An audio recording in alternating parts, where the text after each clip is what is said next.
Meet the editors. ഒഴിയാത്ത വിവാദങ്ങളും എന്നാണ് ചോദ്യം.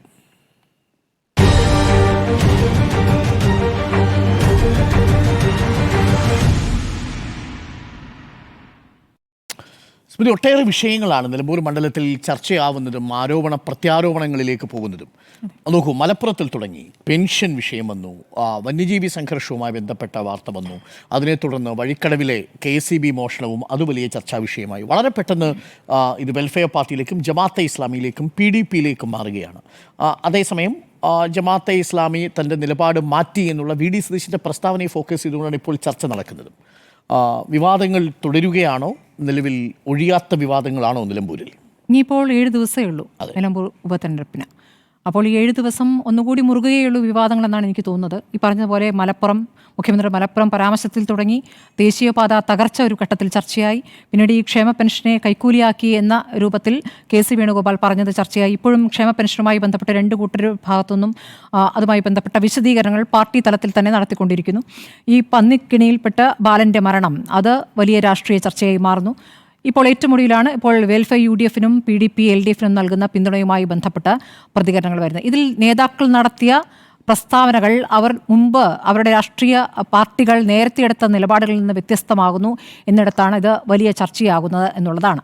ഇപ്പോൾ നമ്മൾ ഇന്നലെയും ഇത് ചർച്ച ചെയ്തതാണ്. അപ്പോഴും ഈ വെൽഫെയർ പാർട്ടി എന്താണ് എന്നും ജമാഅത്തെ ഇസ്ലാമി ഏതൊക്കെ ഘട്ടങ്ങളിൽ LDF-നെ പിന്തുണച്ചിരുന്നു എന്നും 2019 മുതൽ UDF-നെ പിന്തുണയ്ക്കുന്നു എന്നുള്ള യാഥാർത്ഥ്യം അവിടെ അറിയാം. പക്ഷേ ജമാഅത്തെ ഇസ്ലാമിയുമായി ബന്ധപ്പെട്ട് മാധ്യമപ്രവർത്തകർ അങ്ങോട്ട് ചോദിക്കുകയാണ്, മതരാഷ്ട്രമല്ലേ അവരുടെ നിലപാട് എന്ന് ചോദിക്കുമ്പോൾ അവരിപ്പോഴൊന്നും അങ്ങനെ പറയുന്നത് കേൾക്കുന്നില്ല എന്ന പ്രതികരണം VD സതീശൻ നടത്തുമ്പോൾ അത് തന്നെ പിന്നീട് PK കുഞ്ഞാലിക്കുട്ടിയോട് ചോദിക്കുമ്പോൾ PK കുഞ്ഞാലിക്കുട്ടി പറയുന്നത് വോട്ട് നേടുക എന്നുള്ളതാണ്. ആശയപരമായി യോജിപ്പില്ലാത്തവരും ഇങ്ങോട്ട് പിന്തുണയുമായി വരുമ്പോൾ ആ വോട്ട് നേടുക എന്നതാണ്. സഖ്യവും പിന്തുണയും തമ്മിൽ വ്യത്യാസമുണ്ട്. ഇത് സഖ്യം എന്ന രൂപത്തിൽ അതിനെ വ്യാഖ്യാനിക്കുകയാണ് CPIM. പക്ഷേ ഇത് സഖ്യമല്ല.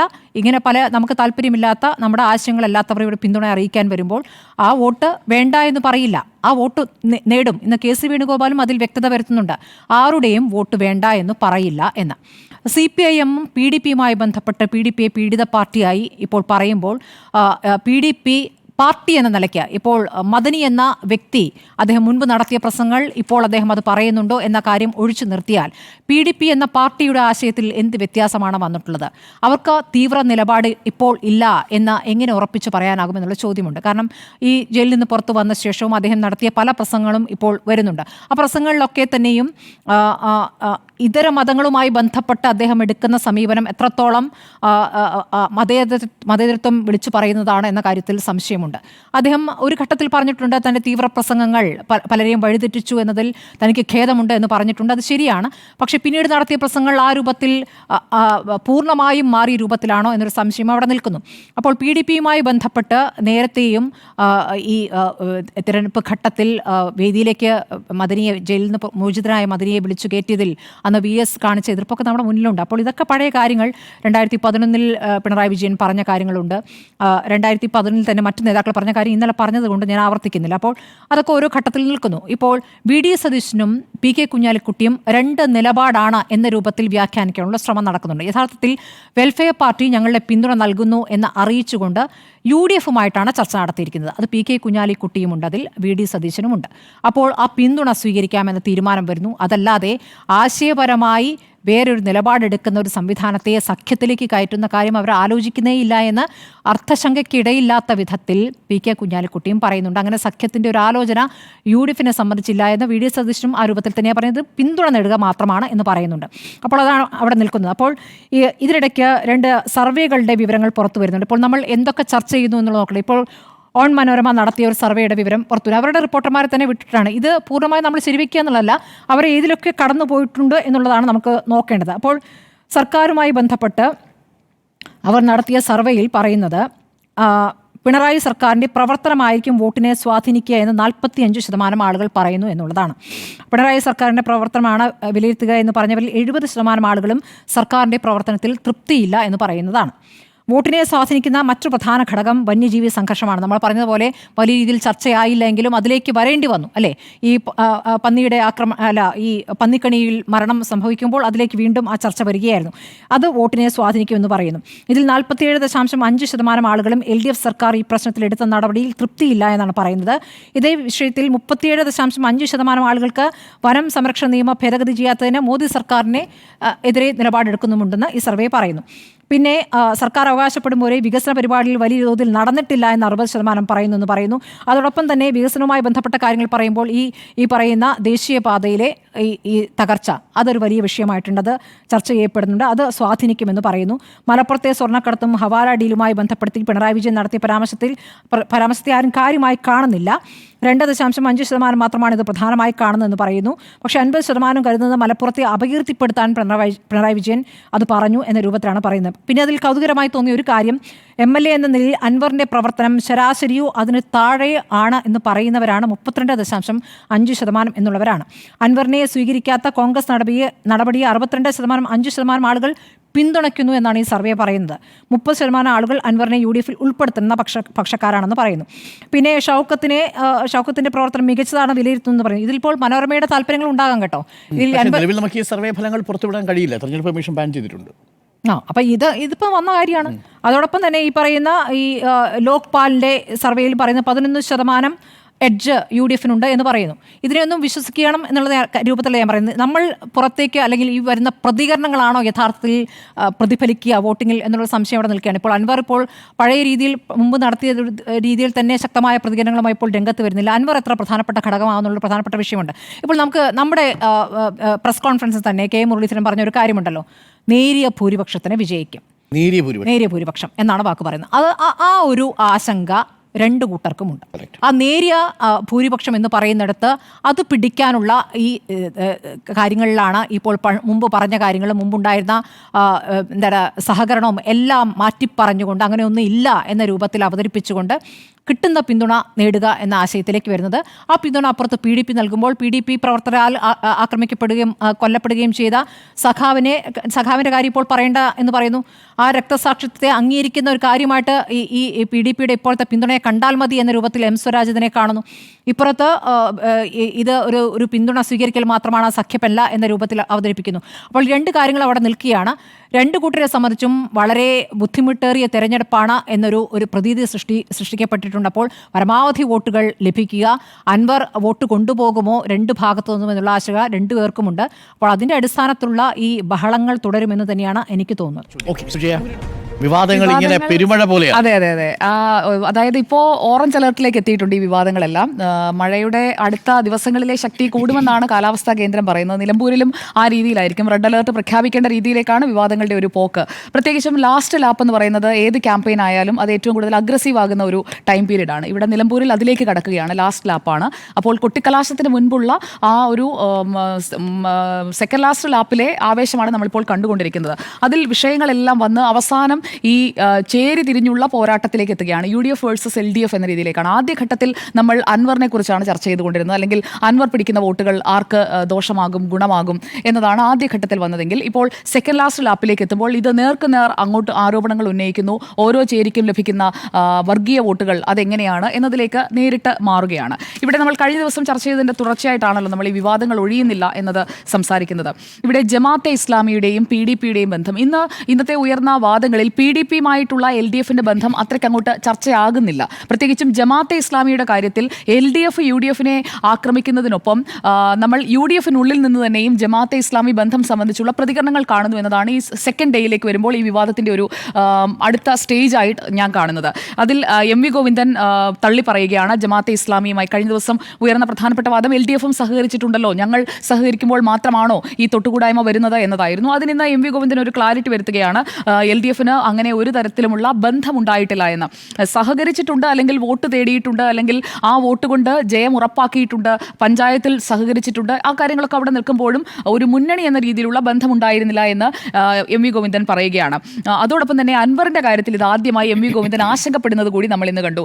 ജമാഅത്തെ ഇസ്ലാമിയെ ഒപ്പം കൂട്ടുന്നവർ അൻവറിനെ ഒപ്പം കൂട്ടാത്തവരാണ് എന്ന ഒരു കാര്യം, അത് UDF-ന് നേർക്കുള്ള ഒരു ഡയറക്റ്റ് ബ്ലോ ആയിട്ടാണ് ഞാൻ കാണുന്നത്. കാരണം PV അൻവറിനെ ഒരിക്കലും ഈ രീതിയിൽ പരാമർശിച്ച് എം വി ഗോവിന്ദൻ സംസാരിച്ചിട്ടില്ല. അതൊരു ട്രിഗറിംഗ് ആയിട്ടാണ് ഇന്നത്തെ ഒരു സാഹചര്യത്തിൽ, അടുത്ത ഒരാഴ്ചയിലേക്കുള്ള ഒരു ഇന്ധനത്തിന്റെ ഒരു ആദ്യ ട്രിഗറാണ് അവിടെ നടന്നിരിക്കുന്നത്. കാരണം PV അൻവർ ഇതിൽ നടത്തുന്ന പ്രതികരണങ്ങളും പ്രധാനപ്പെട്ടതാണ്. പ്രത്യേകിച്ചും ഈ പോക്കറ്റുകളൊക്കെ ഇപ്പോൾ വെൽഫെയർ പാർട്ടിക്ക് അവിടെയുള്ളത് ഒരു അത്ര വലിയ വോട്ടുകളൊന്നും അല്ല എങ്കിൽ പോലും നേരിയ ഭൂരിപക്ഷത്തിലാണ് ജയപരാജയങ്ങൾ നിലമ്പൂരിൽ സംഭവിക്കുന്നതെങ്കിൽ ആ ചെറിയ വോട്ടുകളും നിർണായകമാകും. അതുകൊണ്ട് തന്നെയാണ് കൃത്യമായി വെൽഫെയർ പാർട്ടിയുടെ ജമാഅത്തെ ഇസ്ലാമിയുടെ ആര് വോട്ട് തന്നാലും മതി, ഇപ്പോൾ ബിൻ ലാദൻ അവിടെ വോട്ടുണ്ടെങ്കിലും ആ വോട്ടും VD സതീശൻ വാങ്ങുമെന്നൊക്കെയുള്ള ട്രോളുകളൊക്കെയാണ് ഇന്ന് സമൂഹ മാധ്യമങ്ങളിൽ നടക്കുന്നത്. ഞാൻ എന്തായാലും അതിനെ എൻഡോഴ്സ് ചെയ്യുന്നില്ല. എങ്കിൽ പോലും തെരഞ്ഞെടുപ്പാകുമ്പോൾ വിജയിക്കുന്നതിന് ആരുടെയും വോട്ട് വാങ്ങാം എന്നുള്ള ഒരു പൊതുധാരണയിലേക്ക് UDF സംവിധാനം എത്തുന്നു എന്നതാണ് പ്രതികരണങ്ങളിൽ നിന്ന്. ഇപ്പോൾ നേരത്തെ സൂചിപ്പിച്ചതുപോലെ KC വേണുഗോപാലിന്റെ ആയാലും VD സതീശന്റെ ആയാലും മറ്റ് നേതാക്കളുടെ ആയാലും പ്രതികരണങ്ങളെല്ലാം നിൽക്കുന്നത് അതാണ്.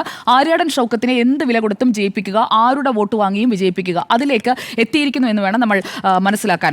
ഇവിടെ PDP ആണോ വെൽഫെയർ പാർട്ടിയാണോ വർഗീയ പാർട്ടി എന്ന വിലയിരുത്തലാണ് നടക്കാൻ പോവുക എന്നതാണ് ഇന്ന് KPCC പ്രസിഡന്റ് സണ്ണി ജോസഫ് നടത്തിയിരിക്കുന്ന സ്റ്റേറ്റ്മെന്റ്. അതോടൊപ്പം തന്നെ M സ്വരാജ് അതിന് മറുപടി കൊടുക്കുന്നത് മുസ്ലിം ലീഗിന്റെയും UDF-ന്റെയും നയരൂപീകരണം നടത്തുന്നത് ജമാഅത്തെ ഇസ്ലാമിയാണോ, അതെന്ന് പറയുന്നത് അത് ഒരുപാട് അർത്ഥങ്ങളുള്ള ഒരു സ്റ്റേറ്റ്മെന്റ് ആണ്. അതായത് ജമാഅത്തെ ഇസ്ലാമി മുന്നോട്ട് വെക്കുന്ന മതരാഷ്ട്രവാദത്തെ, മൗദൂദിയൻ ആശയങ്ങളെ, അതിനെ അംഗീകരിക്കുക കൂടിയാണ് അവരുടെ വോട്ട് നേടുന്നത്. അല്ലെങ്കിൽ ആ വോട്ട് കൂടി ചേർന്നുള്ള ആ വിജയത്തിലൂടെ ഷൗക്കത്ത് ജയിക്കുകയാണെങ്കിൽ സംഭവിക്കാൻ പോകുന്നതാണ്. മൗദൂദിയൻ ആശയങ്ങൾ പിൻപറ്റുന്ന ആളുകൾ നൽകിയ പിന്തുണ സ്വീകരിക്കുന്നതിലൂടെ ആ ആശയത്തെയും ഉൾക്കൊള്ളുകയാണ് UDF. അപ്പോൾ ആരുടെയെങ്കിലും വോട്ട് വാങ്ങുന്നത് പോലെയല്ല, വോട്ടവകാശമുള്ള ഏതെങ്കിലും ഒരു പൗരന്റെ വോട്ട് വാങ്ങുന്നത് പോലെയല്ല, ജനാധിപത്യ സംവിധാനത്തെ അതുപോലെ തെരഞ്ഞെടുപ്പ് പ്രക്രിയയൊക്കെ തള്ളിപ്പറയുന്ന മതരാഷ്ട്രം എന്ന് പറയുന്ന ആശയം മാത്രം പേറുന്ന ഒരു സംഘടനയുടെ ആളുകളുടെ വോട്ട് വാങ്ങുന്നത് അത്ര നിസ്സാരമായി കാണേണ്ട ഒരു കാര്യമല്ല. അവിടെയാണ് നമുക്ക് PDP അതേ രീതിയിൽ ഇക്വേറ്റ് ചെയ്യാൻ കഴിയില്ല എന്ന് ഞാൻ കഴിഞ്ഞ ദിവസവും സൂചിപ്പിച്ചു. കാരണം PDP ഒരിക്കലും ഈ തെരഞ്ഞെടുപ്പ് പ്രക്രിയയെ തള്ളി പറഞ്ഞിട്ടുള്ള ഒരു സംഘടനയാണ് എന്ന് ഞാൻ കരുതുന്നില്ല. കാരണം അവർ തെരഞ്ഞെടുപ്പ് പ്രക്രിയയിൽ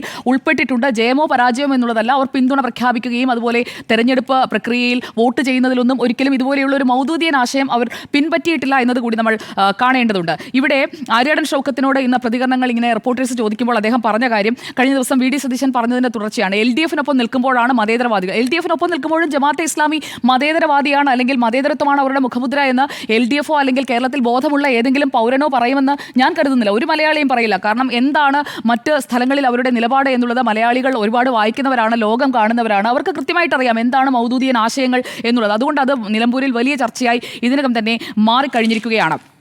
ഇവിടെ AP-യുടെ നേരത്തെ സൂചിപ്പിച്ചല്ലോ, AP വിഭാഗം സംസ്ഥയുടെ വിദ്യാർത്ഥി സംഘടനയാണ് SSF. അവരുടെ മുഖവാരിക റിസാലയിൽ എഡിറ്ററുടെ കുറിപ്പിലെ തലക്കെട്ട്, അതാണ് ഞാനിവിടെ സൂചിപ്പിക്കാൻ ഉദ്ദേശിക്കുന്നത്. നിലമ്പൂരിൽ ആരാണ് ഒരു പണത്തൂക്കം മുന്നിൽ? അപ്പോൾ ആ ഒരു പണത്തൂക്കം മുന്നിൽ എത്തുന്നതിന് വേണ്ടി എടുക്കുന്ന തന്ത്രം എന്ന് പറയുന്നത് എത്രത്തോളം ഹീനമാണ് എന്നതാണ് നമ്മൾ കാണേണ്ടത്. അതായത് ഒരു പണത്തൂക്കം, അതായത് വലിയൊരു ഭൂരിപക്ഷത്തിലേക്കൊന്നും ഈ വെൽഫെയർ പാർട്ടി അല്ലെങ്കിൽ ജമാഅത്തെ ഇസ്ലാമിയുടെ ഈ മൗദൂദിയൻ ആശയങ്ങളെയൊക്കെ ഉൾക്കൊള്ളുന്നത് കൊണ്ട് ഒരുപാട് മുന്നിലേക്കൊന്നും UDF-ന് എത്താൻ കഴിയില്ല.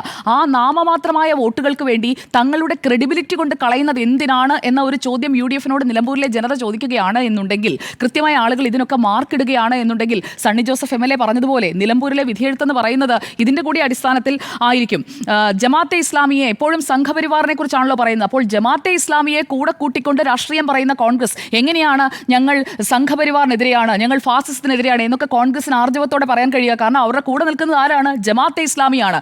മതരാഷ്ട്രം മുന്നോട്ട് വയ്ക്കുന്ന ജമാഅത്തെ ഇസ്ലാമിയെ അടുത്ത് ചേർത്ത് നിർത്തി തോളിൽ കൈയിട്ടുകൊണ്ട് ഇപ്പുറത്ത് ഞങ്ങൾ സംഘപരിവാറിനെതിരായ വോട്ട് ഞങ്ങൾക്ക് തരണമെന്ന് കോൺഗ്രസിന് എങ്ങനെ പറയാൻ കഴിയും? ആ ഒരു പോയിന്റ് അവിടെ നിൽക്കുകയാണ്. അതുപോലെ തന്നെ ഞാൻ കഴിഞ്ഞ ദിവസവും പറഞ്ഞു, രാഹുൽ ഗാന്ധി മുസ്ലിം ബ്രദർഹുഡിനെതിരെ നടത്തിയിട്ടുള്ള പ്രതികരണങ്ങൾ അതെടുത്തു നോക്കണം. മുസ്ലിം ബ്രദർഹുഡിനെ വിമർശിച്ചിട്ടുള്ള ദേശീയ നേതാവായ, അവരുടെ പാർട്ടിയുടെ ലോക്സഭാ പ്രതിപക്ഷ നേതാവായ രാഹുൽ ഗാന്ധി പറഞ്ഞ ആശയങ്ങൾ അവിടെ നിൽക്കുമ്പോൾ അവരുടെ, അതായത് മുസ്ലിം ബ്രദർഹുഡിന്റെ നമ്മൾ ഈ ഒരു ആ ശ്രേണി പരിശോധിക്കുകയാണെങ്കിൽ പണ്ടത്തെ ഒരു നാട്ടുരാജ്യങ്ങളുടെയൊക്കെ ഭാഷയിലാണെങ്കിൽ മുസ്ലിം ബ്രദർഹുഡിന്റെ ഒരു സാമന്ത രാജ്യം പോലെയാണ് ജമാഅത്തെ ഇസ്ലാമിയുടെ കേരളത്തിൽ പ്രവർത്തിക്കുന്നത്. അപ്പോൾ ആ ഒരു സാമന്ത രാജ്യത്തെ ചേർത്ത് നിർത്തിക്കൊണ്ട് ഞങ്ങൾ ആ വലുതിനെതിരാണ്, മുസ്ലിം ബ്രദർഹുഡിനെതിരാണ്. പക്ഷേ ജമാഅത്തെ ഇസ്ലാമി കുറെ മാറിയിട്ടുണ്ട്, അവർ നല്ലതായിട്ടുണ്ട്, അവർ ഇപ്പോൾ പുതിയൊരു മനുഷ്യരാണ് അല്ലെങ്കിൽ പുതിയ രീതിയിലാണ് പ്രവർത്തിക്കുന്നത് എന്ന് പറയുമ്പോഴും അവർ ഈ മൗദൂദിയൻ ആശയങ്ങളെ തള്ളി പറയാത്തിടത്തോളം കാലം മുസ്ലിം ബ്രദർഹുഡും ജമാഅത്തെ ഇസ്ലാമിയും ഒന്ന് തന്നെയാണ് എന്നതാണ് നമ്മൾ മനസ്സിലാക്കേണ്ടത്. പേര് മാറ്റിയത് കൊണ്ട് മനുഷ്യർ നല്ലതാകുന്നൊന്നുമില്ല, പ്രവൃത്തിയാണ് മാറ്റേണ്ടത്. ഇവിടെയാണ് നേരത്തെ നടന്ന കുറേ സ്റ്റേറ്റ്മെന്റ്സ് ഇപ്പോൾ നിലമ്പൂരിൽ പ്രചരിക്കുന്നുണ്ട്. ഞാൻ എടുത്തു നോക്കുകയായിരുന്നു. ക്യാമ്പയിൻ മെറ്റീരിയൽസ് ആയിട്ടൊക്കെ അത് ഇടത് കേന്ദ്രങ്ങളൊക്കെ വളരെ വ്യാപകമായി തന്നെ പ്രചരിപ്പിക്കുന്നുണ്ട്.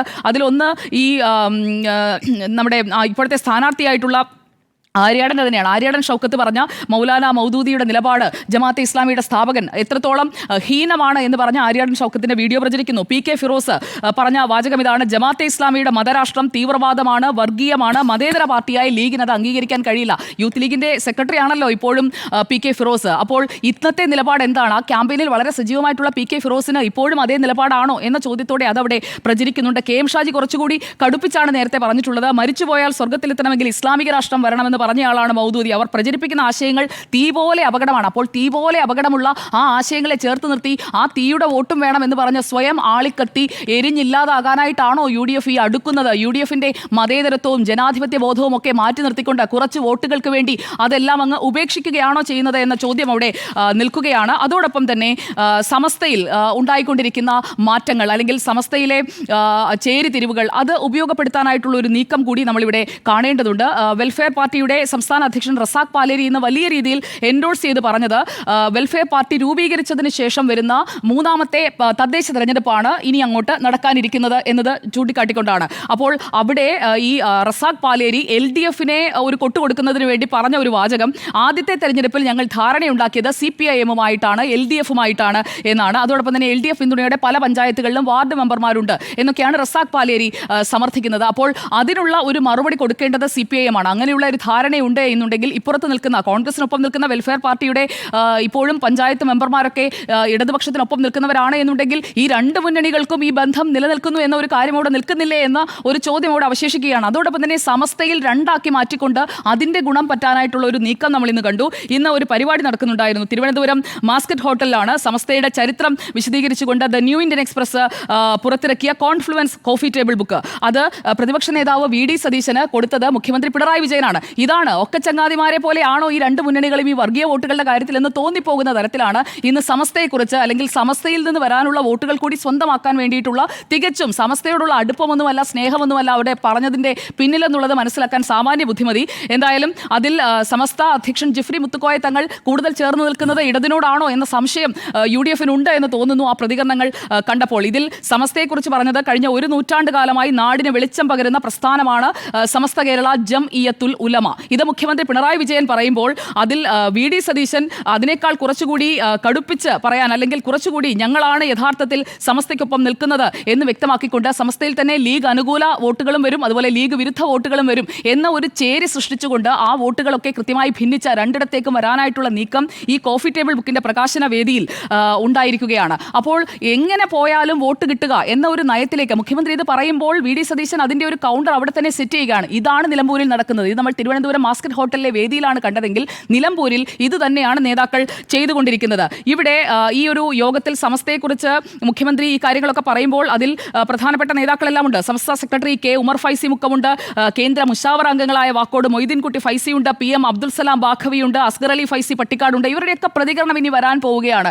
ഇവരുടെയൊക്കെ പ്രതികരണം വരുമ്പോൾ കൃത്യമായി മനസ്സിലാക്കാൻ കഴിയും നിലമ്പൂർ ഉപതെരഞ്ഞെടുപ്പിൽ എങ്ങനെയാണ് ഈ വർഗീയ ചേരിയുമായിട്ടുള്ള കൂട്ടുചേരാൻ, ജമാഅത്തെ ഇസ്ലാമിയുമായി കൂട്ടുചേരാനായിട്ടുള്ള നീക്കങ്ങളെ എങ്ങനെയാണ് സമസ്തയിലെ ചേരികൾ. കഴിഞ്ഞ മെയ് 6-ാം തീയതിയായിരുന്നു സമസ്തയുടെ അവസാന മുഷാവറ യോഗമെന്നാണ് ഞാൻ ഓർക്കുന്നത്.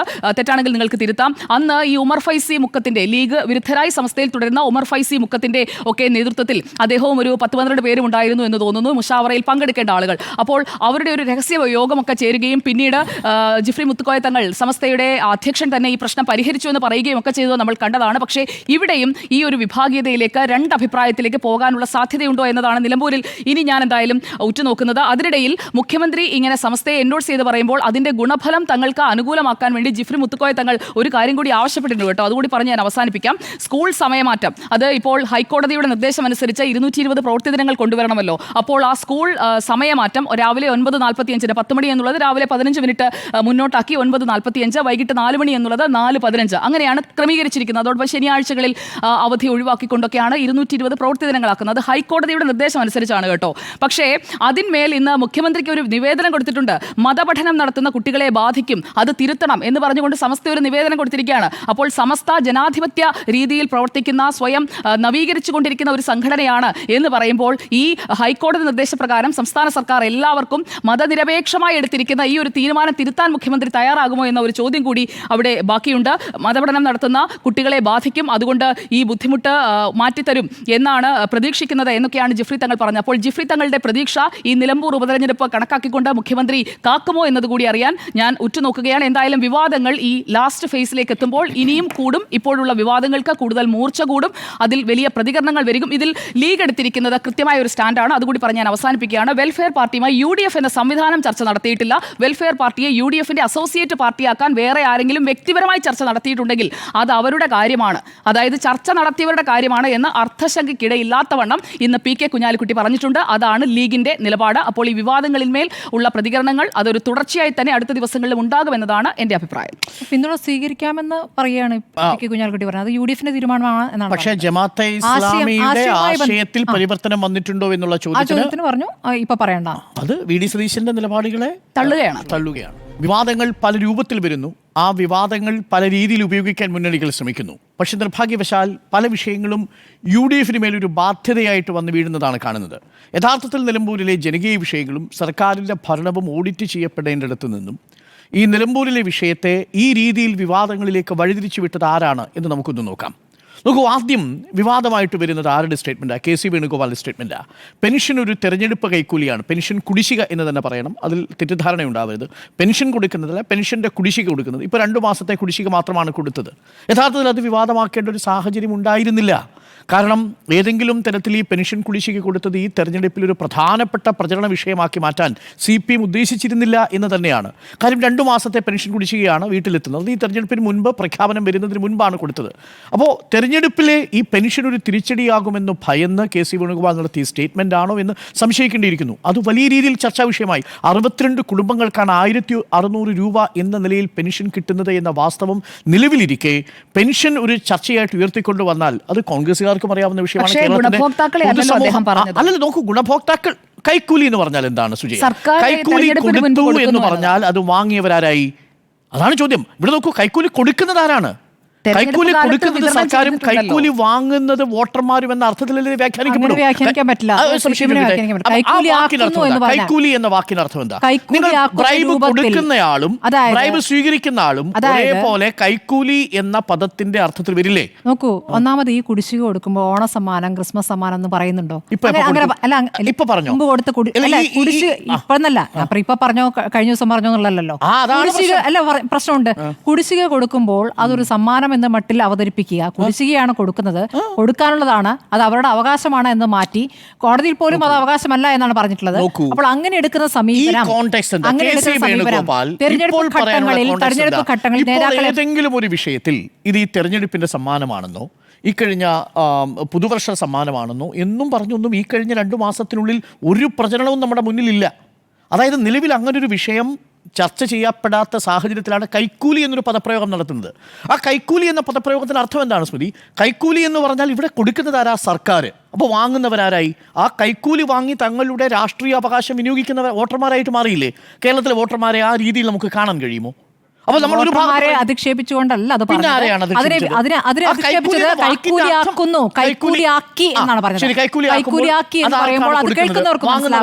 അത് കൊടുക്കുന്നവരുടെ സമീപനത്തെയാണ് ചോദ്യം ചെയ്യുന്നത്. ഒരു സംശയമില്ല. അത് നിങ്ങൾ സാങ്കേതികമായി നിങ്ങൾക്ക് ഇങ്ങനെ ചോദിച്ചു കഴിഞ്ഞാൽ അങ്ങനെ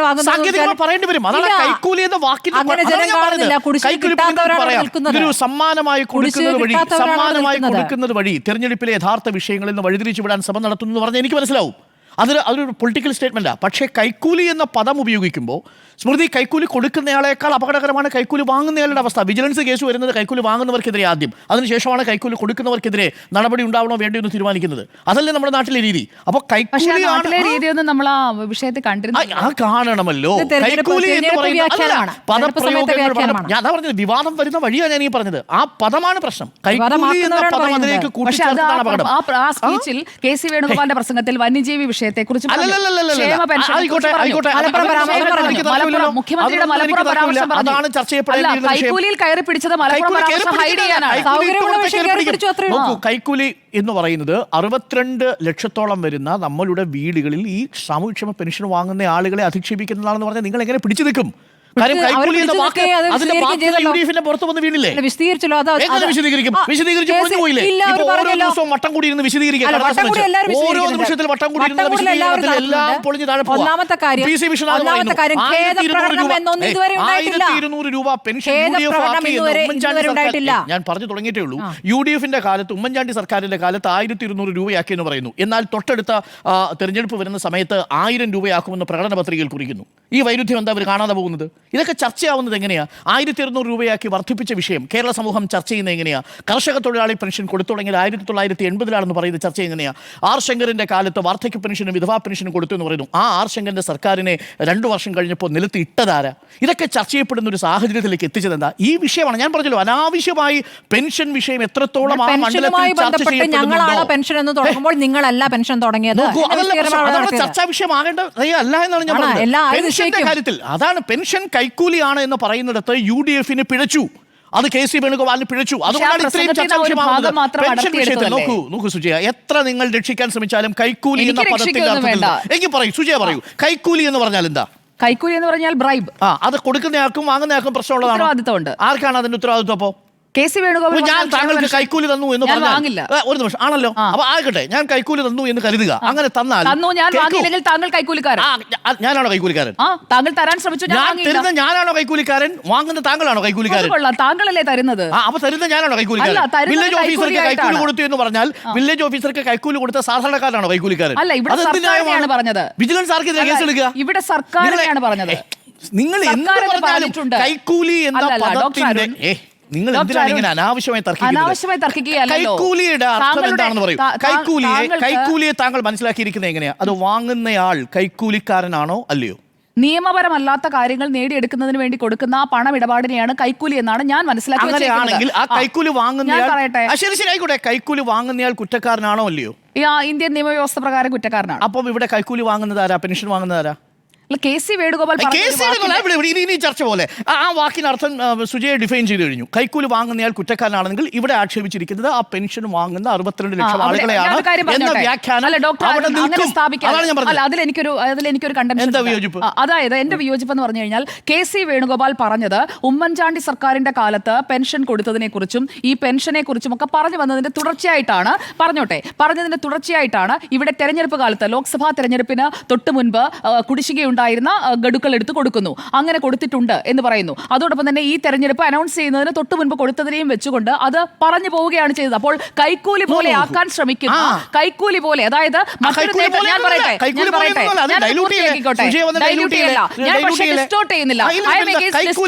തിരഞ്ഞെടുപ്പ് കൈക്കൂലി എന്ന പദപ്രയോഗമാണ്. BJP ആയാലും ഏത് പാർട്ടി ആയാലും ഒരു നേതാവ് പറയുന്ന കാര്യത്തെ ഡിസ്റ്റോർട്ട് ചെയ്യാൻ പാടില്ല. ഈ തെരഞ്ഞെടുപ്പ് കൈക്കൂലി എന്നുള്ളതിനെ നിങ്ങൾ എങ്ങനെയാണ് അതിനെ കൈക്കൂലി എന്നല്ലല്ലോ തെരഞ്ഞെടുപ്പ് കാലത്ത് കൊടുക്കുന്ന ഈ തുകയെ കൈക്കൂലിയായി, അതായത് ഒരു നേട്ടം ഉണ്ടാകാൻ വേണ്ടിയാണല്ലോ താങ്കൾ എനിക്ക് കൈക്കൂലി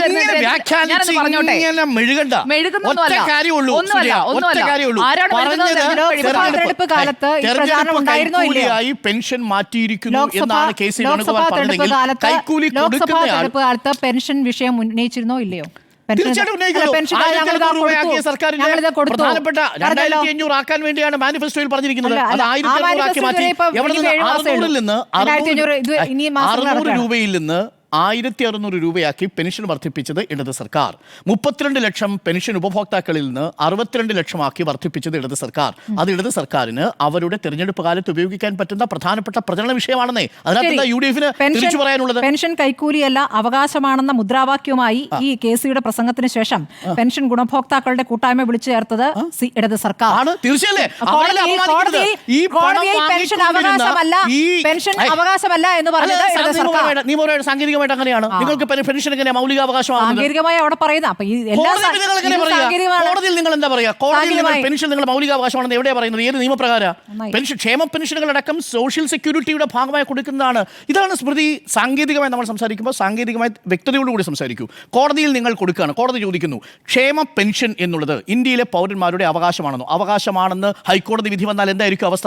ഇന്ത്യയിലുള്ള മുഴുവൻ എല്ലാ സംസ്ഥാനങ്ങൾക്കും ക്ഷേമ പെൻഷൻ ഒരു പ്രധാനപ്പെട്ട അവകാശമായി കൊടുക്കേണ്ടി വരില്ലേ? നമ്മുടെ ഭരണഘടനയുടെ ഇന്ത്യയുടെ ഡയറക്റ്റീവ് പ്രിൻസിപ്പിൾസ് ഓഫ് സ്റ്റേറ്റ് പോളിസിയിൽ പറയുന്ന സാമൂഹ്യ ക്ഷേമത്തിന് വേണ്ടുന്ന സാമൂഹിക ജീവിതത്തിന് ഉതകുന്ന തരത്തിലുള്ള ക്ഷേമ പദ്ധതികൾ ആവിഷ്കരിക്കുക എന്നുള്ളതാണ് സർക്കാർ ചെയ്യുന്നത്.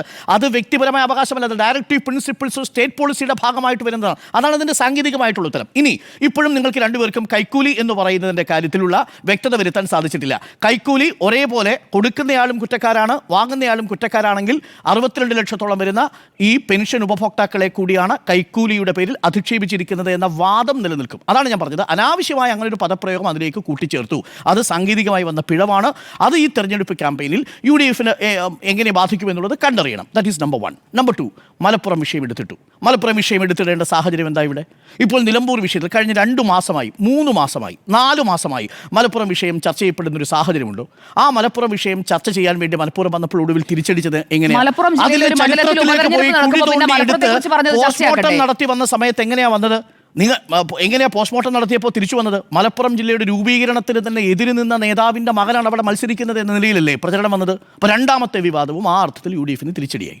മൂന്നാമത്തെ വിഷയമാണ് ഈ പറയുന്ന KSEB ലൈനിൽ നിന്ന് വൈദ്യുതി മോഷ്ടിച്ചതുമായി ബന്ധപ്പെട്ട് ഒരു കുഞ്ഞിൻ്റെ മരണം അവിടെ സംഭവിച്ചു. വഴിക്കടവ് വിഷയത്തിൽ അർദ്ധരാത്രിയിൽ തന്നെ സർക്കാർ സ്പോൺസേഡ് കൊലപാതകം. ഇന്നിപ്പോൾ അങ്ങനെ സ്റ്റേറ്റ്മെൻറ്റ് UDF ഇല്ലല്ലോ, അതിൽ നിന്ന് പിൻവാങ്ങിയല്ലോ.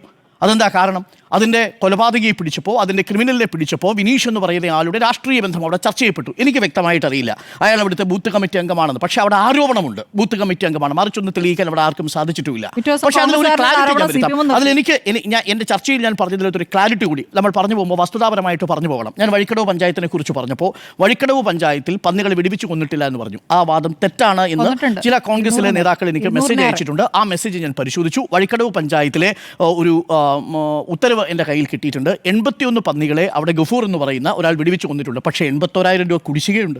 81,000 രൂപ കുടിശ്ശികയുള്ളത് കൊണ്ട് തനിക്കിനി തുടർന്ന് വെടിവെക്കാൻ കഴിയുന്നതിൽ ബുദ്ധിമുട്ടുണ്ട് എന്ന് ഈ ഗഫൂർ പറഞ്ഞതായിട്ട് നമ്മൾ മനസ്സിലാക്കുന്നു. അതവിടെ നിൽക്കുകയാണ്. അതെന്തോ ആവട്ടെ, ഈ വിഷയത്തിൽ വീണ്ടും സർക്കാരിനെതിരെ രംഗത്ത് വരുന്നു. അർദ്ധരാത്രിയിൽ വലിയ പ്രകടനങ്ങൾ കാണുന്നു. ആ വിഷയത്തെ രാഷ്ട്രീയവൽക്കരിക്കാൻ ശ്രമിച്ചതിന് പേരിൽ പഴികേട്ടില്ലേ? ഒടുവിൽ K. മുരളീധരൻ അടക്കമുള്ള നേതാക്കൾ, VM സുധീൻ അടക്കമുള്ള നേതാക്കൾ ഈ വിഷയത്തിൽ എന്താ നിലപാട് പറഞ്ഞത്? ഇത്തരം മരണവിഷയങ്ങളെ രാഷ്ട്രീയ വിഷയമാക്കി മാറ്റുന്നതുകൊണ്ട് അവർക്ക് എതിർപ്പുണ്ട് എന്ന് അറിയിച്ചില്ലേ? ഒടുവിൽ ആ വിഷയം ഇപ്പോൾ ഇല്ലല്ലോ, ചർച്ചയില്ലല്ലോ. വഴിക്കടവിലെ സർക്കാർ സ്പോൺസേഡ് കൊലപാതകം എന്താ ചർച്ച ചെയ്യപ്പെടാത്തത്? മൂന്നാമത്തെ വിവാദവും ആ അർത്ഥത്തിൽ ബാധ്യതയായിട്ട് മാറി. ഇനി നാലാമത്തെ വിവാദമാണ്. ഇതിൽ വെൽഫെയർ പാർട്ടിയുടെ പിന്തുണ കോൺഗ്രസ് സ്വീകരിക്കുന്നത് കൊണ്ട് ആർക്കാണ് ഇവിടെ ബുദ്ധിമുട്ട്? 2019 ശേഷം വെൽഫെയർ പാർട്ടിയുടെ പിന്തുണ പല തവണയും സ്വീകരിച്ചിട്ടുണ്ട്. പ്രിയങ്ക ഗാന്ധി സ്വീകരിച്ചിട്ടുണ്ട്, രാഹുൽ ഗാന്ധി സ്വീകരിച്ചിട്ടുണ്ട്, ലോക്സഭയിൽ തന്നെ അവരുടെ പിന്തുണ സ്വീകരിച്ചിട്ടുണ്ട് എന്നുള്ളത് പ്രതിപക്ഷ നേതാവ് പറയുന്നു. അതിലൊന്നും ആർക്കും വിയോജിപ്പില്ല. എൻ്റെ കയ്യിൽ ഇന്നിപ്പോൾ റസാഖ് പലേരി അയച്ചു തന്ന കണക്കുണ്ട്.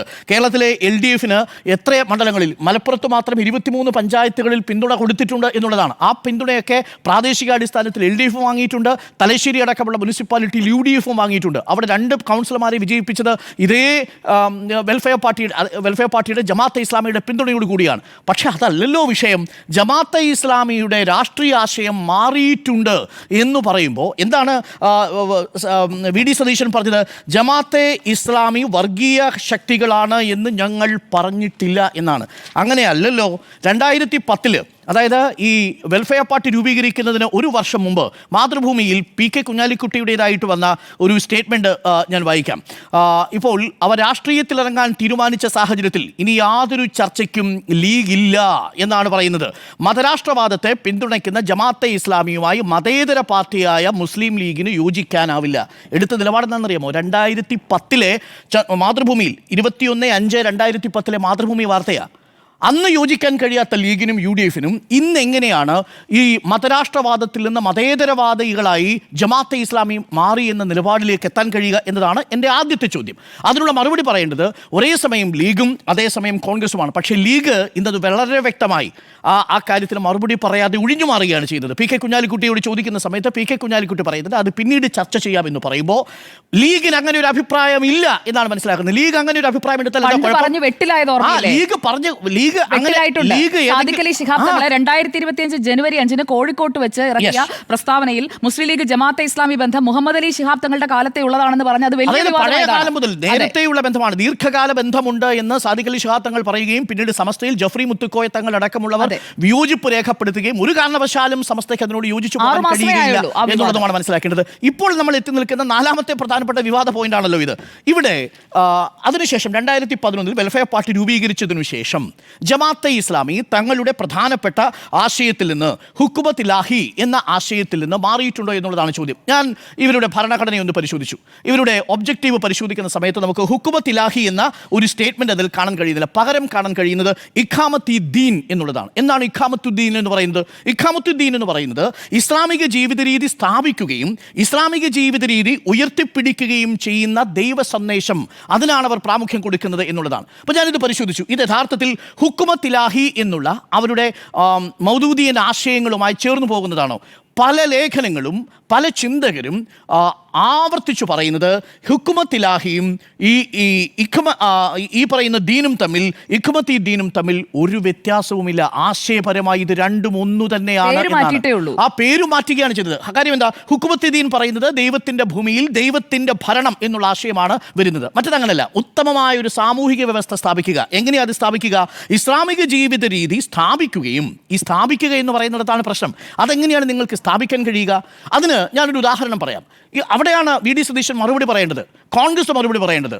ഈ ജമാഅത്തെ ഇസ്ലാമി ഹുക്കുമത്തി ഇലാഹി എന്ന് പറയുന്ന ആശയത്തിൽ നിന്ന് ഈ പറയുന്ന ഇഖാമത്തി ദീൻ എന്ന ആശയത്തിലേക്ക് മാറിയതിനെയാണോ ജമാഅത്തെ ഇസ്ലാമി മതരാഷ്ട്രവാദം ഉപേക്ഷിച്ചു എന്ന് പറയുന്നത്? ഇതാണ് എൻ്റെ ആദ്യത്തെ ചോദ്യം. അതിന് മറുപടി വേണം.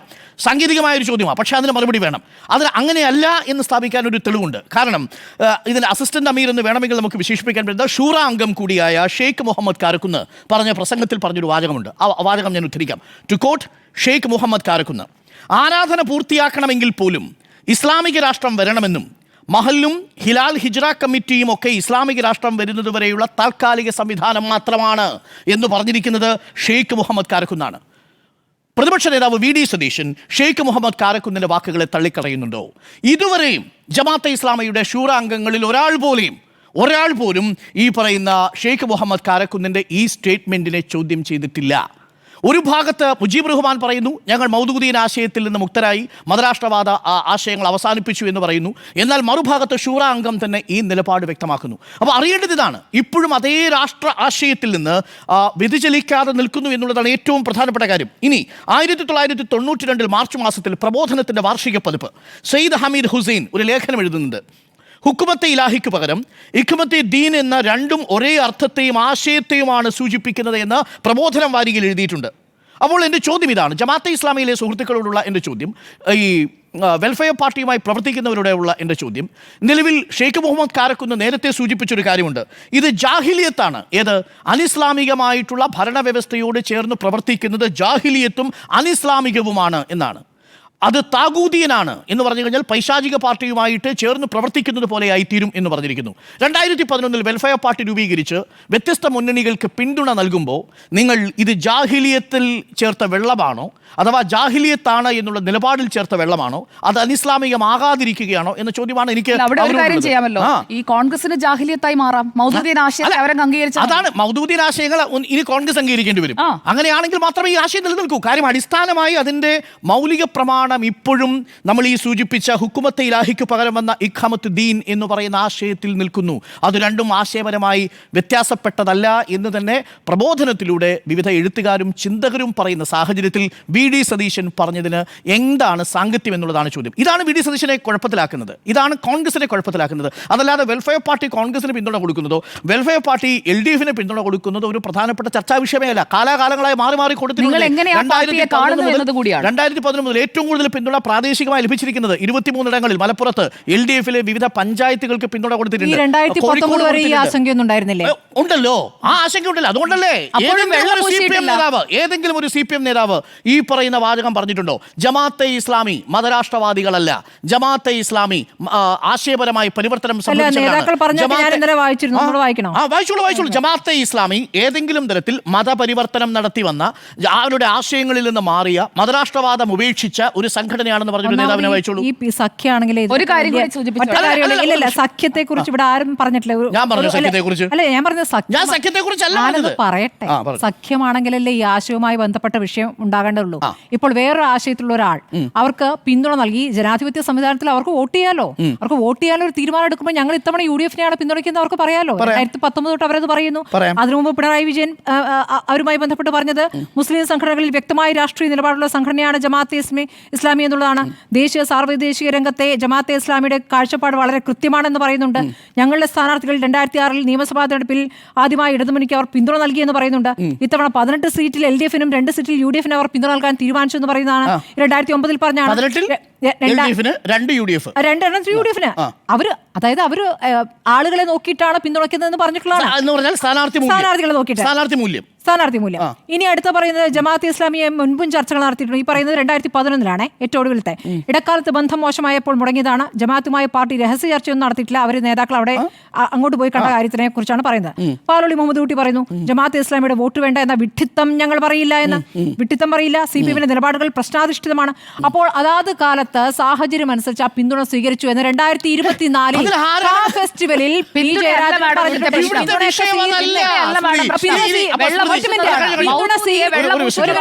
പിന്തുണ സ്വീകരിക്കുന്ന ഘട്ടത്തിൽ മാധ്യമങ്ങൾ ചോദിക്കുകയാണ്, ഈ പറയുന്ന മതരാഷ്ട്ര വാദത്തെ അംഗീകരിക്കുന്നുണ്ടോ? അവരിപ്പോ അതൊന്നും പറയുന്നില്ലല്ലോ എന്നാണ് അദ്ദേഹം പറഞ്ഞത്.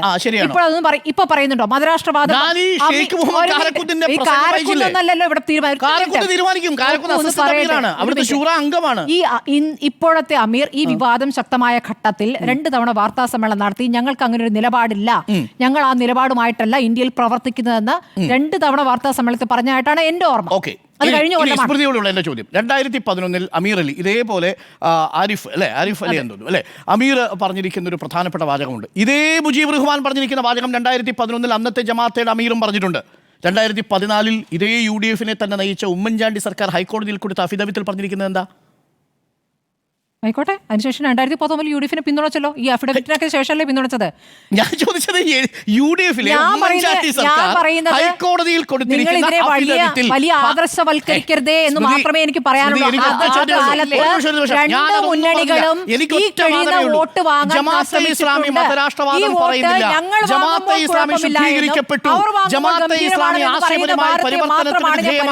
എന്നുള്ള വാദം ഏതെങ്കിലും CPM നേതാക്കൾ ഉന്നയിച്ചിട്ടുണ്ടോ? ഞാൻ ആവർത്തി ചോദിക്കുന്നു സ്മൃതിയുടെ ചോദ്യം നമ്പർ 1. ജമാഅത്തെ ഇസ്ലാമി ആശയപരമായി പരിവർത്തനപ്പെട്ടുവെന്നോ ജമാഅത്തെ ഇസ്ലാമി അവരുടെ മതരാഷ്ട്രവാദത്തിൽ നിന്ന് മാറിയെന്നോ CPM-ലെ ഏതെങ്കിലും ഒരു നേതാവ് പറഞ്ഞിട്ടുണ്ടോ? ഞാൻ പിണറായി വിജയന്റെ വാചകം പിണറായി വിജയന്റെ വാചകം എന്താ? ഞാൻ പറഞ്ഞില്ല, മനസ്സിലാക്കി തരാം. ദേശീയ തലത്തിലും അന്തർദേശീയമായിട്ടും കാഴ്ചപ്പാടുള്ള ബന്ധങ്ങളുള്ള ഒരു സംഘടനയാണ് ജമാഅത്തെ ഇസ്ലാമി എന്നാണല്ലോ പറഞ്ഞിരിക്കുന്നത്. ദേശീയ തലത്തിൽ അവർക്ക് ഏത് സംഘടനയുമായിട്ടാണ് ബന്ധം? ദേശീയ തലത്തിൽ അവർക്കുള്ള സംഘടനയുടെ ബന്ധം എന്ന് പറയുന്നത് കാശ്മീരിൽ പ്രവർത്തിക്കുന്ന ജമാഅത്തെ ഇസ്ലാമിയുമായിട്ടാണ് ബന്ധം. ഇനി അന്തർദേശീയ ബന്ധം എന്താ? Islamic brotherhood. ഇത് തന്നെയാണ് പറഞ്ഞു വെച്ചിരിക്കുന്നത്. ഈ നല്ല കാഴ്ചപ്പാടാണോ? ഈ 2010 കാഴ്ചപ്പാട് നോക്കൂ. ഒരിക്കൽ കൂടി പറയാം, ദേശീയ തലത്തിലും അന്തർദേശീയ തലത്തിലും കൃത്യമായ കാഴ്ചപ്പാടുള്ള പാർട്ടിയാണ് അല്ലെങ്കിൽ സംഘടനയാണ് ജമാഅത്തെ ഇസ്ലാമി. ദേശീയ തലത്തിൽ അതാണ് ഞാൻ പറഞ്ഞത്. താങ്കൾ തന്നെ പറഞ്ഞ വാചകം ഞാൻ പറയുന്നത്. ആ വാചകം തന്നെ ഞാൻ പറയുന്നത്.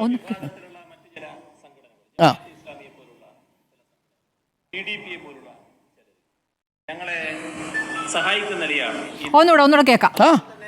മുസ്ലിം വിഭാഗത്തിലുള്ള മറ്റ് ചില സംഘടനകൾ, ജമാഅത്തെ ഇസ്ലാമിയെ പോലുള്ള ചില സംഘടനകൾ, PDP-യെ പോലുള്ള ചിലർ ഞങ്ങളെ സഹായിക്കുന്ന നിലയാണ് ഈ തെരഞ്ഞെടുപ്പിൽ എടുത്തത്. അത്തരം ആളുകളെ വല്ലാതെ പ്രലോഭനങ്ങളിൽ കൊടുക്കാനുള്ള ശ്രമം UDF നടത്തിയിരുന്നു. പക്ഷേ ഒരു ശ്രമത്തിലും അത്തരം കൂട്ടർ വീണില്ല എന്നതാണ് കാണാൻ നമുക്ക് കഴിയുന്നത്. അതായത് ഞങ്ങളെ മതരാഷ്ട്രവാദത്തെ കുറിച്ച് മതരാഷ്ട്രവാദം പറഞ്ഞുകൊണ്ടിരിക്കുന്നത്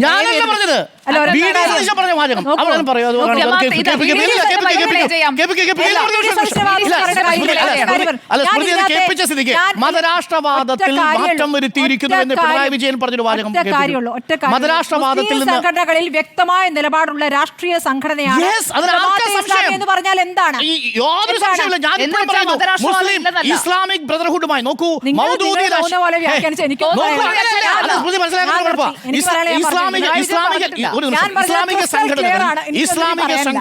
ഇസ്ലാമിക സംഘടനകളിൽ വളരെ വ്യക്തമായ ധാരണയുള്ള, അതാണ് ഞാൻ ആവർത്തിച്ചു പറഞ്ഞത്, വളരെ വ്യക്തമായ ധാരണയുള്ള ആശയമാണ് മൗദൂദിയൻ ആശയധാര. എന്താണ്? യൂറോപ്യൻ കേന്ദ്രീകൃതമായ എല്ലാ രാഷ്ട്രീയ ആശയങ്ങളെയും വളരെ വിമർശനാത്മകമായി ഉപയോഗിക്കുന്നയാളാണ്. ജനാധിപത്യത്തെ, സോഷ്യലിസത്തെ, യൂറോസെൻട്രിക് ആയിട്ടുള്ള ക്യാപിറ്റലിസത്തെ, അതുമായി ബന്ധപ്പെട്ട വികസന സങ്കല്പങ്ങളെ എല്ലാം വളരെ കൃത്യമായി അപനിർമ്മിച്ചുകൊണ്ടിരിക്കുന്ന ആശയധാരയാണ് മൗദൂദിയൻ ആശയധാര. തർക്കമില്ല, അല്ല, സ്മൃതി പറഞ്ഞ സ്ഥലത്ത് എനിക്ക് അല്ലല്ല, സ്മൃതി എനിക്ക് അത് പറഞ്ഞ മൗലിക സ്ഥലത്ത് ആശയത്തിൽ തർക്കമില്ല. അപ്പൊ നോക്കൂ, ഒരു മിനിറ്റ് പറയട്ടെ, അപ്പൊ പറയട്ടെ, ഒരു ചോദ്യം ഇല്ല, പറയട്ടെ, ഒരു ചോദ്യം ഇല്ല. പറയട്ടെ. അല്ലല്ല, ഹേയ്, കേക്കൂ, കേക്കൂ. രാജ്യത്ത് സ്മൃതി ബഹളം ഉണ്ടാക്കല്ലേ? ഒറ്റ മിനിറ്റ്, ഇത് ഒറ്റ മിനിറ്റ്, ഞാൻ കേട്ടിട്ട് പറഞ്ഞോട്ടെ. കേട്ടിട്ട് പറയൂ. ഇല്ലില്ല, ഞാൻ സ്മൃതി കൊണ്ടുവന്ന തെളിവിന്റെ ഉദാഹരണം ഞാൻ അല്ല, പറയുന്നത്. ഞാനിപ്പോ 2 തെളിവുകളും ബൈറ്റായിട്ട് പറഞ്ഞു. ആ ബൈറ്റാണ് ഞാൻ പറയുന്നത്. ഒരു മിനിറ്റ്, സതീശന്റെ ബൈറ്റ് പ്ലേ ഒരു നിമിഷം, ഒരു നിമിഷം, ഒരു നിമിഷം. മതരാഷ്ട്രവാദം ഇപ്പൊ ഇല്ലെന്നാ പറഞ്ഞത്. ഒരു സെക്കൻഡ് സ്മൃതി, ഞാൻ പറഞ്ഞു തീർക്കട്ടെ. സ്മൃതിയുടെ അഭിപ്രായം എന്താ? ജമാഅത്തെ ഇസ്ലാമിക്ക് ദേശീയവും അന്തർദേശീയവുമായ കാഴ്ചപ്പാടുണ്ടോ ഇല്ലയോ? അവർക്കുണ്ട് രാഷ്ട്രീയമായ അതല്ലേ കാഴ്ചപ്പാട്, പിണറായി വിജയൻ സാമ്രാജ്യത്വ വിരുദ്ധ കാഴ്ചപ്പാടുണ്ട്. അതല്ലേ പിണറായി വിജയൻ പറഞ്ഞത്? ആയിക്കോട്ടെ, ആയിക്കോട്ടെ. രാഷ്ട്രീയമായി സഹകരിക്കാവുന്ന ഒരു സംഘടനയായി പിണറായി വിജയൻ ഒരു ഘട്ടത്തിൽ കാണുകയാണല്ലോ. ഇതിനകത്ത് അവരുടെ പിന്തുണ നോക്കൂ. വേണ്ട എന്ന് പറയാനുള്ള അല്ലല്ല, എന്ന പാർട്ടി നോക്കൂ, കരുതിയാണ്. ശരി, ശരി. ഒറ്റ മിനിറ്റ്, ശരി, ഞാൻ അപ്പൊ പറയട്ടെ. എന്റെ ചോദ്യത്തിന് ഒറ്റ ഉത്തരം. എന്റെ ചോദ്യത്തിന് ഒറ്റ ഉത്തരം. നിങ്ങൾ ഈ സാങ്കേതികത്വം പറഞ്ഞിട്ട് ഒരൊറ്റ സാങ്കേതികത്വമാണിത്. കാര്യം ഹുക്കുമത്തെ ഇലാഹിയിൽ നിന്ന് നിങ്ങൾ ഇഖാമത്തെ ദീനിലേക്ക് ഒറ്റ മിനിറ്റ് ഞാൻ പറയണം. പൂർത്തിയാക്കട്ടെ. ജമാഅത്തെ ഇസ്ലാമിയെ മനസ്സിലാക്കണമെങ്കിൽ എന്റെ അഭിപ്രായം ഇതാണെന്ന് അടിച്ചേൽപ്പിക്കാം. നോക്കൂ, സ്മൃതിയുടെ അഭിപ്രായവും പിണറായി വിജയന്റെ അഭിപ്രായവും ഒന്ന് തന്നെയാണ്. അല്ല, ഒരു മിനിറ്റ്, ഞാൻ ക്ലാരിറ്റി അല്ലേ? ഒരൊറ്റ മിനിറ്റ് ക്ലാരിറ്റി വരുത്തട്ടെ. ഈ ജമാഅത്തെ ഇസ്ലാമിയുടെ ആശയം ഇതാണ് എന്നുള്ളത് ഇന്നലെയും നമ്മൾ ചർച്ചയിൽ പറഞ്ഞതാണ്. ആശയം ഇതാണ്. പക്ഷേ ഇവിടെ ഇപ്പോൾ അവരത് പറഞ്ഞുകൊണ്ട് നടക്കുന്നില്ല. അവർ ഈ പ്രായോഗിക രാഷ്ട്രീയത്തിലേക്ക് വരുന്നു. വോട്ട് ചെയ്യാത്തവർ വോട്ട് ചെയ്യാൻ വരുന്നു. തെരഞ്ഞെടുപ്പിൽ ഇന്ന മുന്നണികളെ പിന്തുണയ്ക്കാൻ വരുന്നു. അവരിലുണ്ടായിരുന്ന മാറ്റമാണ്. ആ മാറ്റം ഇവിടെയുണ്ട്. ആ മാറ്റത്തെ അംഗീകരിച്ചവരാണ് ഇവിടുത്തെ CPM. ആ മാറ്റം ഒരു കാലത്ത് ആ പിന്തുണ സ്വീകരിച്ചവരാണ് CPM. ആ പിന്തുണ UDF-ലേക്ക് പോകുമ്പോൾ പെട്ടെന്ന് അവർ വർഗീയവാദികളാകുന്നു എന്ന വാദം പറഞ്ഞു കഴിഞ്ഞിട്ടില്ല. ഒറ്റ മിനിറ്റ്. അടുത്തത്, ജമാഅത്തെ ഇസ്ലാമി ഇവിടെ ഈ കേരളത്തിലായാലും ഈ രാജ്യത്തായാലും അന്യമത ദ്വേഷം, അവരെ അതാ കൊല്ലൂ, അവരെ നശിപ്പിക്കൂ എന്ന രൂപത്തിൽ പറഞ്ഞതായിട്ടോ ഇവിടെ വർഗീയ ലഹളകൾ നടത്തിയതായിട്ടോ നമ്മുടെ മുന്നിൽ ഒരു ഉദാഹരണമില്ല. അവർ പറയാറുണ്ട്, ഇരവാദം പറയാറുണ്ട്. ഇരവാദം കുറച്ച് കൂടുതലായി പറയുന്നതായിട്ടും എനിക്ക് തോന്നിയിട്ടുണ്ട്. പക്ഷേ ഈ പറയുന്ന പോലെ അന്യമത ദ്വേഷം, വർഗീയ പരാമർശങ്ങൾ ആ രൂപത്തിൽ പറയുന്നതായിട്ട് ഞാൻ ഇതുവരെ കണ്ടിട്ടില്ല. അങ്ങനെയുണ്ടെങ്കിൽ അവരൊക്കെ അഴിക്കുള്ളിലാകേണ്ട സാഹചര്യമാണ് ഇവിടെയുള്ളത്. ഇവിടുത്തെ രാഷ്ട്രീയ സംവിധാനത്തിൽ അതിനുള്ള സാധ്യത വളരെ കൂടുതലുമാണ്. അങ്ങനെ ഇത് രണ്ടും കാണാത്തതുകൊണ്ട് നിങ്ങൾ ഈ എഴുതി വെച്ച പുസ്തകത്തിലെ ആശയം അതാണല്ലോ എന്നിങ്ങനെ പറഞ്ഞുകൊണ്ടിരുന്ന കാര്യമില്ല. കേരളത്തിൽ അത് പറഞ്ഞുകൊണ്ട് ഇവിടെ ആ തരത്തിൽ വർഗീയത അവർ ഉണ്ടാക്കുന്നുണ്ടോ എന്നുള്ള പരിശോധിച്ചാൽ ഒരു കാര്യം കൂടി. ഈ കേരളത്തിൽ പ്രവർത്തിക്കുന്ന ജമാഅത്തെ ഇസ്ലാമിക്ക് ബംഗ്ലാദേശിലുള്ള ജമാഅത്തെ ഇസ്ലാമിയുമായിട്ടുള്ള ബന്ധം എന്താണ്? എനിക്കറിയില്ല, അന്വേഷിച്ചോളൂ. എന്താണ് ആ ജമാഅത്തെ ബംഗ്ലാദേശിലുള്ള ജമാഅത്തെ ഇസ്ലാമിയുടെ പ്രവർത്തനങ്ങളെ കേരളത്തിലുള്ള ഏതെങ്കിലും ജമാഅത്തെ ഇസ്ലാമിയുടെ പ്രവർത്തകർ വിമർശിച്ചതായിട്ട് കേട്ടിട്ടുണ്ടോ? ആ ജമാഅത്തെ ഇസ്ലാമി ബംഗ്ലാദേശിലെ അവിടുത്തെ ന്യൂനപക്ഷമായ ഒരു വിഭാഗത്തിന് നേരെ നടത്തുന്ന അതിക്രമങ്ങളിൽ കേരളത്തിലെ ജമാഅത്തെ ഇസ്ലാമിയുടെ ഒരു വാചകം പോലും എതിർപ്പ് വരാത്തതിൻ്റെ കാരണം എന്താ? ബംഗ്ലാദേശിലെ ജമാഅത്തെ ഇസ്ലാമിയും പാകിസ്ഥാനിലെ ജമാഅത്തെ ഇസ്ലാമിയും എങ്ങനെയാണ് കേരളത്തിലെ ജമാഅത്തെ ഇസ്ലാമിയിൽ നിന്ന് വ്യത്യസ്തമായി നിൽക്കുന്നത്? അതിനുള്ള ഉത്തരം ശ്രുതിക്കൊണ്ടോ? നമ്പർ 1. നമ്പർ 2, ഞാൻ ആവർത്തിച്ച് ചോദിക്കുന്നു, മതരാഷ്ട്രവാദം മാറ്റിയിട്ടാണ് ജമാഅത്തെ ഇസ്ലാമി വന്നിരിക്കുന്നത് എന്നൊരു അഭിപ്രായം CPM-ലെ ഏതെങ്കിലും ഒരു നേതാവ്, ഞാൻ 4ാമത്തെ തവണയും സ്മൃതി വെല്ലുവിളിക്കുക, 4ാമത്തെ തവണയും അങ്ങനെ ഒരു വാദം ഇല്ലാതിരിക്കുക, അവരുടെ പിന്തുണ സ്വീകരിക്കുകയും ചെയ്തു. അങ്ങനെ ഒരു വാദം ഇല്ല, എന്നിട്ട് പിന്തുണ സ്വീകരിക്കുകയും ചെയ്തു. നിങ്ങൾ വ്യക്തമായ കാര്യം പകൽ പോലെ ഇതാദ്യമായി ഒരു കാര്യം കൂടി പറഞ്ഞ് അവസാനിപ്പിക്കാം. നിലവിൽ ഇന്ന് വരെ ഏതെങ്കിലും ഒരു കോൺഗ്രസ് നേതാവ് ജമാഅത്തെ ഇസ്ലാമി മതരാഷ്ട്രവാദം ഉപേക്ഷിച്ചു എന്ന് VD സതീശൻ അല്ലാതെ അഭിപ്രായപ്പെട്ടിട്ടുണ്ടോ? VD സതീശന്റെ വാചകം മൊത്തമായിട്ട് അങ്ങോട്ട് വായിക്കൂ. എന്താ മൊത്തമായിട്ട് വായിച്ചാ? ഇത് ആ വാചകമാണ് ഞാൻ വായിച്ചു കേൾപ്പിച്ചത്. മതരാഷ്ട്രവാദം അവർ ഉന്നയിക്കുന്നില്ലല്ലോ എന്നുള്ളതാണ് ചോദിച്ചിരിക്കുന്നത്. മതരാഷ്ട്രവാദം ഉന്നയിക്കുന്നവരുടെ ആശയത്തിലുണ്ട്. ഉന്നയിക്കുന്നുണ്ടോ എന്ന് ചോദിക്കുന്നത് അവർ പ്രാവർത്തികമാക്കുക. അങ്ങനെയാണെങ്കിൽ അതാണല്ലോ ഞാൻ ഷെയ്ഖ് മുഹമ്മദ് കാരക്കുന്നിന്റെ വാചകം പറഞ്ഞത്. നിലവിലുള്ള എല്ലാ ഇസ്ലാമികമായിട്ടുള്ള ആരാധന രീതിയും അതിൻ്റെ ഫലപ്രാപ്തിയിൽ എത്തണമെന്നുണ്ടെങ്കിൽ ഇസ്ലാമിക ഭരണ സംവിധാനം വരണം, ഇസ്ലാമിക രാഷ്ട്രം സ്ഥാപിക്കപ്പെടണം എന്നുള്ളതാണ് ആശയം. അതാണ് ഷെയ്ഖ് മുഹമ്മദ് കാരക്കുന്ന് പറയുന്നത്. ഇത് മുന്നിൽ നിൽക്കെ നിർബന്ധിതനാവുകയല്ലേ ചെയ്തത്. ഇനി എന്താ സംഭവിച്ചതെന്ന് കൂടി ഞാൻ പറയാം. ഇത്തവണ VD സതീശൻ പിന്നെന്താ VD സതീശൻ ഇത് പറയാൻ നിർബന്ധിതമായ സാഹചര്യമുണ്ട്. ആ സാഹചര്യം കൂടി പ്രേക്ഷകർ മനസ്സിലാക്കണം. എന്തുകൊണ്ടാണ് വെൽഫെയർ പാർട്ടി UDF-ന് നിലമ്പൂരിലെ തെരഞ്ഞെടുപ്പിൽ വെൽഫെയർ പാർട്ടിക്ക് എത്ര വോട്ടുണ്ട്? 4000 ഒന്നുമില്ല, 3000-3500 വോട്ടേ ഉള്ളൂ. അവിടെ മുബഷീറുമായിട്ട് പീഡിപ്പിക്കില്ല, കുറവാ. പക്ഷേ PDP-യുടേത് അന്നും ഇന്നും CPM-ന് ഒറ്റ നിലപാടാ. മനുഷ്യാവകാശം ലംഘിക്കപ്പെട്ട, സാമൂഹിക നീതി നിഷേധിപ്പിക്കപ്പെട്ട, ഇന്നും കേരളത്തിൽ ഒരിടത്ത് പോലും 302B കേസില്ലാത്ത, ഒരു സ്ഥലത്തും വർഗീയ വിപ്ലവങ്ങൾക്ക് വഴിതെളിച്ചിട്ടില്ലാത്ത ഒരു പ്രസ്ഥാനമാണ് PDP എന്ന നിലപാട് അന്നും ഇന്നും CPM എടുത്തിട്ടുണ്ട്. എന്താ എവിടെ 302-ഓ? അത് എന്താ കൊലപാതകം? ഏതാ വിഷയം? രാഷ്ട്രീയ കൊലപാതകമായിരുന്നു അത്. അതെന്തായിരുന്നു? ആ കേസിന്റെ FIR ഒന്ന് വായിച്ചു നോക്ക്. രാഷ്ട്രീയ കൊലപാതകമായിരുന്നു ഉദ്ദേശം. അല്ല, രാഷ്ട്രീയ കൊലപാതകം അല്ലാത്തോണ്ടായിരിക്കും അപ്പൊ പത്രത്തിൽ അതാണ് രാഷ്ട്രീയ കൊലപാതകം പറഞ്ഞത്. അല്ല, രാഷ്ട്രീയ കൊലപാതകമാണോ അത്? പത്രത്തിൽ എന്താ വന്നത്? എന്ത് രാഷ്ട്രീയ കൊലപാതകം? പത്രത്തിൽ വന്നില്ല, എഫ്ഐആർ വായിച്ചു നോക്ക്. എന്തായിരുന്നു ദേശാഭിമാനം എന്താ കൊടുത്തത്? നിങ്ങൾ നോക്കൂ. അല്ല, നിങ്ങൾ പാർട്ടി FIR പറയുന്നില്ല, വായിച്ചു പറയട്ടെ. FIR നോക്കൂ.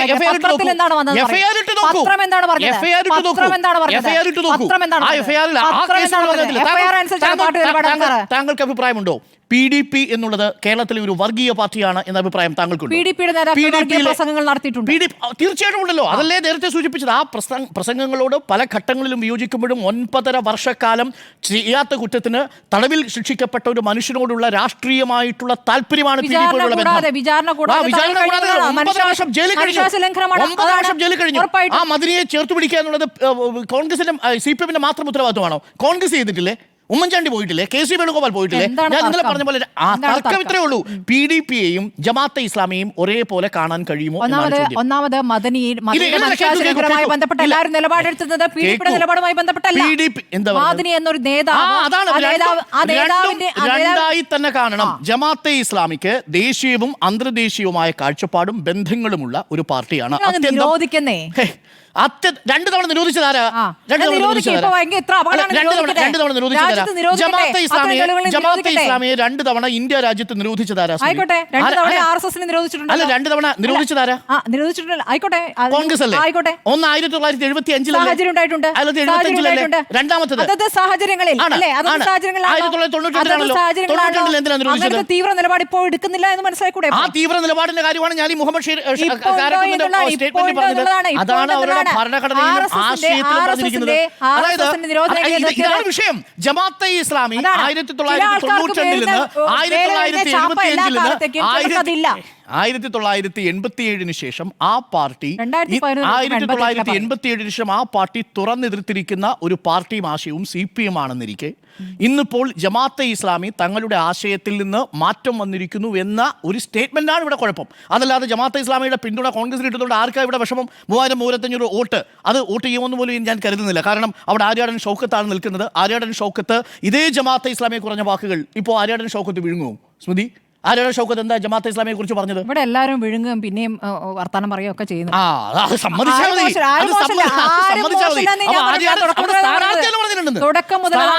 പറഞ്ഞിട്ടുണ്ട്.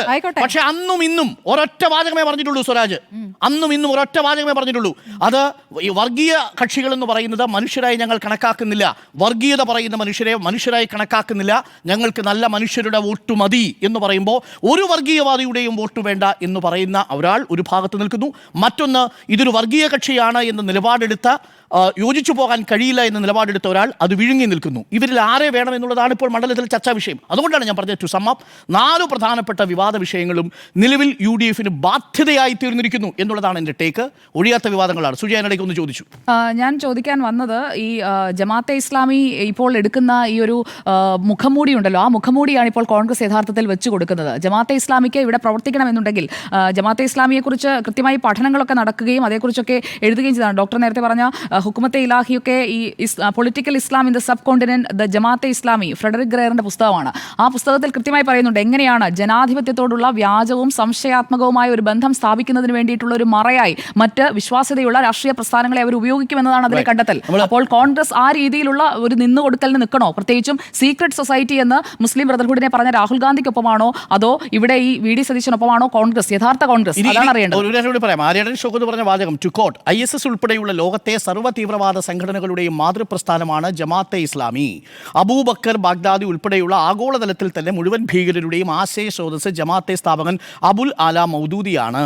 ജമാഅത്തെ ഇസ്ലാമിയുടെ കേരളത്തിലെ പ്രസാധക സ്ഥാപനമായ ഇസ്ലാമിക് പബ്ലിഷ് ഹൗസ് ഭീകരവാദം പ്രചരിപ്പിക്കുന്ന പുസ്തകങ്ങൾ പ്രസിദ്ധീകരിക്കുന്നു. പറഞ്ഞത് ആര്യാടൻ ഷൗക്കത്താണ്. ഷൗക്കത്തിൻ്റെ പിതാവ് ഇനി ആര്യാടൻ മുഹമ്മദ് പറഞ്ഞൊരു സ്റ്റേറ്റ്മെൻറ്റ് കൂടി ഞാൻ വായിച്ചത് അവസാനിപ്പിക്കാം. ആര്യാടൻ പറയുന്നു, ജമാഅത്തെ ഇസ്ലാമിയുമായി ഒരു കാലത്തും കോൺഗ്രസ് സന്ധിയാവില്ല. അങ്ങനെ എന്നെങ്കിലും അത് സംഭവിച്ചാൽ അത് കോൺഗ്രസിൻ്റെ അന്ത്യമായിരിക്കും.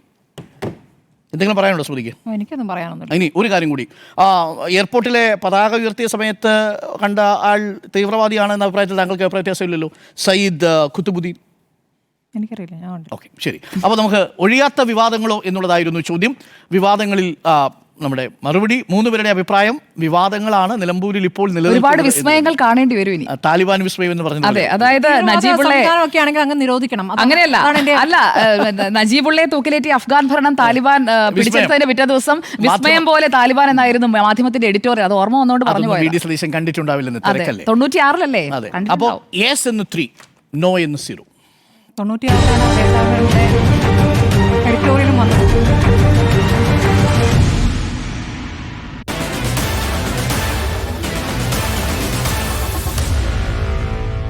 Meet the editors.